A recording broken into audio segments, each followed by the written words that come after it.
As vaias de alguns profissionais da saúde na chegada de médicos estrangeiros têm sido criticadas pelos próprios médicos brasileiros que presenciaram pela mídia e redes sociais atitudes consideradas preconceituosas. E é verdade, tem muita patricinha ali, né?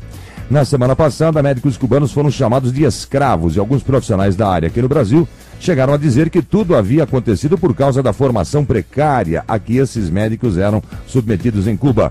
Para o presidente do Sindicato dos Médicos de Campinas e Região, Dr. Casemiro Reis, as vaias foram apenas contra os cubanos.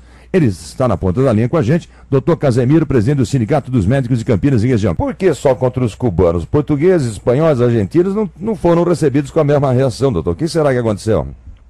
É um preconceito, né? Uma discriminação em relação aos cubanos. Talvez por a maioria deles serem negros, dos que chegaram, aí pode estar envolvido também um pouco de racismo. Enfim, eu acho que é uma situação lamentável. O povo brasileiro é um povo acolhedor, é um povo carinhoso, adora receber pessoas. Estamos aí com grandes eventos internacionais pela frente, que é a Copa do Mundo ano que vem, as Olimpíadas em 2016. É lamentável que isso tenha acontecido, mas é bom a gente deixar claro que mesmo dentro da classe médica, essa manifestação foi de uma minoria.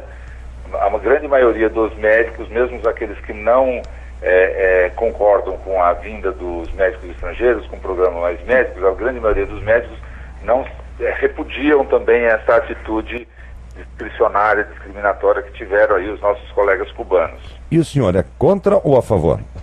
Eu sou a favor de mais saúde para o povo brasileiro. O governo lançou o programa Mais Médicos com o intuito de tentar resolver o problema da falta de médicos em determinadas regiões do país. O semiárido nordestino, a região amazônica, as regiões de fronteiras e as periferias dos grandes centros, que é onde os médicos brasileiros demonstraram que não tinham interesse de trabalhar. Como o Ministério deu a oportunidade para que os médicos brasileiros assumissem esses postos, em primeiro lugar, nós não achamos que esses médicos venham concorrer com os médicos brasileiros, não.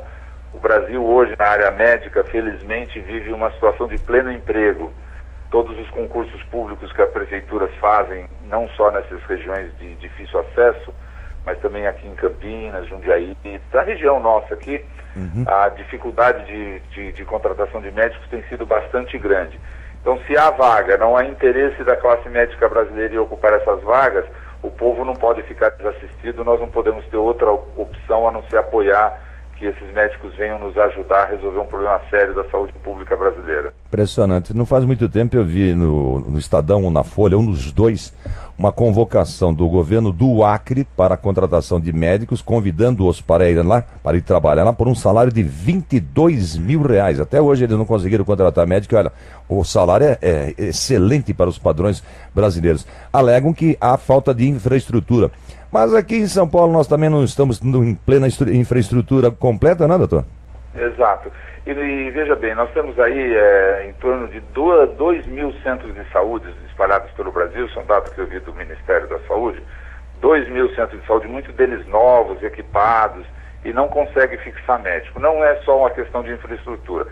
É realmente, na minha opinião, o pleno emprego que vive a classe médica brasileira, então ela prefere estar realmente trabalhando. Muitos deles são empregados pela saúde suplementar, que são os convênios, e com isso eles não têm interesse de ter se deslocar para locais de difícil acesso, locais em que eles ficam isolados, eles não têm acesso a grandes centros tecnológicos.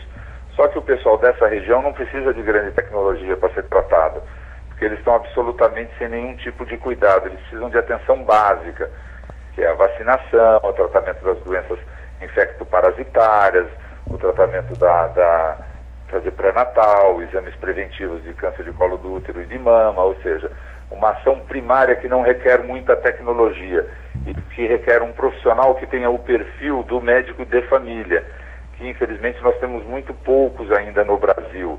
O governo está acenando agora com a abertura de novas vagas de residência para médico de família. E a medicina em Cuba é toda baseada no médico de família, ela é toda baseada na prevenção. Cuba é uma referência mundial em medicina preventiva. tanto que os médicos cubanos já foram contratados para trabalhar até em grandes centros. Sim. Fizeram um trabalho muito grande na Espanha, em Portugal, e chamá-los de escravo é um verdadeiro preconceito, é inaceitável, porque jamais a comunidade europeia aceitaria que alguém trabalhasse lá em situação de escravidão. E os contratos feitos nessas regiões é similar ao do Brasil. É feito um contrato via Organização Pan-Americana da Saúde. A Organização Pan-Americana da Saúde é um braço da Organização dos Estados Americanos, que é um braço da Organização Nacional das Nações Unidas, da ONU. É inadmissível que essas instituições internacionais promoveriam qualquer tipo de ação que estimulasse ou que fosse conivente com qualquer trabalho similar ou parecido com a escravidão. Sim. Então a nossa posição é de total repúdio a essa atitude, que eu volto a insistir, foi feito por uma minoria da classe médica, não representa o pensamento nem a postura da classe médica brasileira, muito menos do povo brasileiro. Dr. Casemiro Reis, presidente do Sindicato dos Médicos de Campinas e região, contrário, né, a este preconceito contra a vinda de médicos cubanos.